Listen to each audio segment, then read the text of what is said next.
তো বন্ধুরা এখন বাজে 10:30 মতো। তো রান্না বসিয়ে দিয়েছি, ওখানে রান্নাঘরে রান্না হচ্ছে। চলো তোমাদের সঙ্গে একটু শেয়ার করি। আমার এই ফোনটায় চার্জ নেই, তো আমি এই ফোনটা দিয়ে ভিডিও করতে গেলাম। এই ফোনটা কেন জানি না প্রচুর হ্যাং করে যায়, ব্যবহার সেরকম খুব একটা আগের মতো আর হয় না, যেহেতু এই নতুন ফোনটা কেনার পর থেকে। কিন্তু আবার হয় না বললেও ভুল, হয়।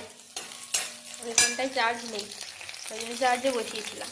তো এই দেখো এখানে রান্না বসিয়েছি, ডাটাটা ভাজা করে নিয়েই পোস্তটা বসিয়ে দেবো। আর বেলায় কুমড়োটা আর আলুটা ভাতে দেবো। সরু সরু ডাটা দিয়ে পোস্ত খেতে কে কে ভালোবাসো আমাকে তোমরা কমেন্টস করে একটু জানিও। আমার বেশ ভালোই লাগে, এই যেহেতু এখন নতুন নতুন ডাটা উঠেছে, বেশ ভালো লাগে। তখন যখন ডাটাগুলো আবার একটু বড় হয়ে যাবে, মোটা মোটা হয়ে যায়, তখন অতটা ভালো লাগে না। কিন্তু এই সরু ডাটার পোস্ত বা সরু ডাটা দিয়ে চচ্চড়ি আমার খুব ভালো লাগে। তো চলো ফোনটা একটু চার্জ হোক, ফোনটা একদমই চার্জ নেই, একদম 30% হয়ে গেছে। আর নেটটাও প্রচুর প্রবলেম করছে।